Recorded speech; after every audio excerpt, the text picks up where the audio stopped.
안녕하세요. 강집사야 알게 될 거야 히브리서 편 함께 공부하겠습니다. 히브리서 7장 14절 15절 우리 주께서는 유다로부터 나신 것이 분명하도다.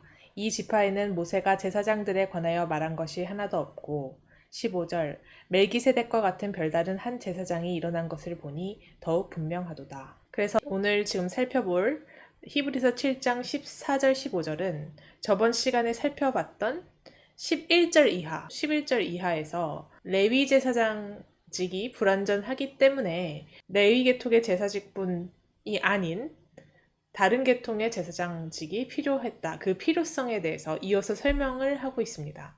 그래서 14절 보면 우리 주께서는 유다로부터 나신 것이 분명하도다. 이 지파에는 모세가 제사장들에 관하여 말한 것이 하나도 없다. 이런 말을 하고 있습니다. 그래서 지금 우리 주 할 때 이 주는 예수 그리스도를 가리키고요. 유다로부터 나신 것이 분명하다. 예수님은. 그 말은 지금 여기서 이 유다로부터 나신 것이 분명하다라고 말하고 있는 것은 앞의 맥락상 레위 지파가 아니다라는 측면에서 의미를 갖습니다. 그래서 레위 지파에서의 그 제사장 계열의 한계가 분명히 존재했고 그렇기 때문에 레위의 혈통이 아닌 다른 혈통의 그 제사장이 필요했는데 지금 예수 그리스도는 레위가 아니기 때문에 그 조건을 만족시킨다라는 의미에서 언급하고 있는 것입니다.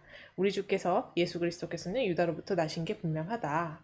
이 지파, 유다 지파에는 모세가 제사장들에 관하여 말한 것이 하나도 없다.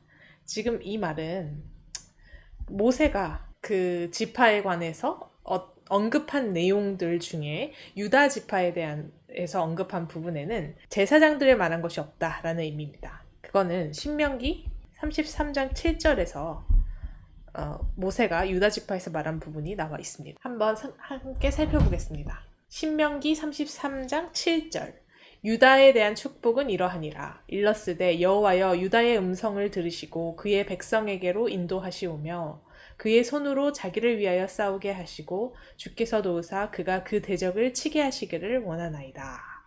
라고 해서 유다에 대한 축복을 모세가 이야기하고 있는데 그 모세가 죽기 전에 각 지파에 대한 축복을 한 내용 중에 여기에 제사장으로서의 어떤 축복, 제사장이 될 거라는 축복 이런 것들은 없다라는 의미입니다. 그 없다라는 것을 저희가 확인할 수 있습니다.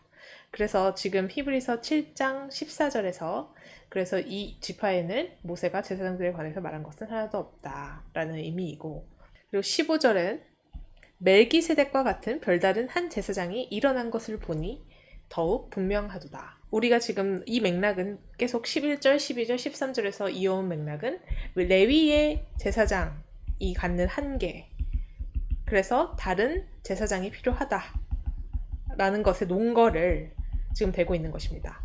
그리고 멜기세덱과 같은 별다른 한 제사장이 일어났다. 그걸 우리가 확인할 수 있는 것은 창세기 14장 17절 그리고 시편 110편 4편에서 이 멜기세덱을 언급하고 있다.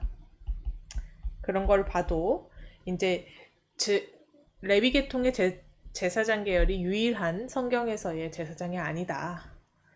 그런 의미를 갖습니다.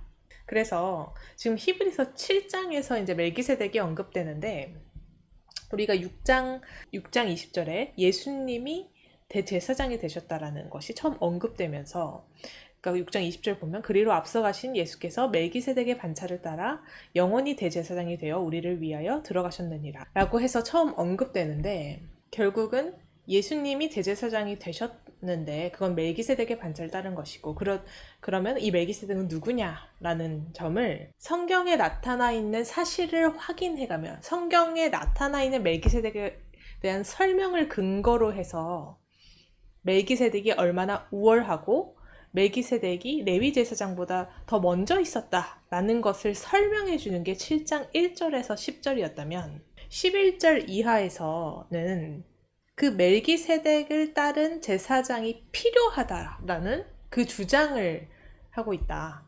그래서 이제 멜기세덱에 대한 성경에서의 그 근거 자료들 그러니까 멜기세덱이 레위보다 더 먼저 존재했고, 그리고 그 레위의 조상인 아브라함으로부터 노량물의 10분의 1을 바치고 그를 축복해줄 만큼 그가 훨씬 우월하고 더 위에 있는 위치에 있었다라는 점을 성경을 통해 확인을 하고, 그걸 전제로 이 멜기세덱을 따르는 제사장이 필요했다라는 게 11절 이하입니다. 그래서 오늘 우리가 공부한 14절, 15절은 지난번에 살펴봤던 12절, 13절을 뒷받침해주는 구절들로 제사직분이 바뀌어서 율법이 바뀐다. 그리고 다른 지파에 속한 사람이 제사장이 된다.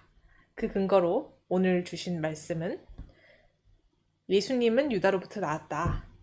그리고 이 유다 지파는 제사장에 관해서 한 일이 없다. 유력한 후보군이 된다. 그리고 멜기세덱과 같은 레위와 무관한 제사장 계열이 존재한다. 이런 것을 근거로 했을 때 레위가 아닌 유다를 통한 대제사장이 필요한 것으로 볼 수 있다. 이런 결론입니다.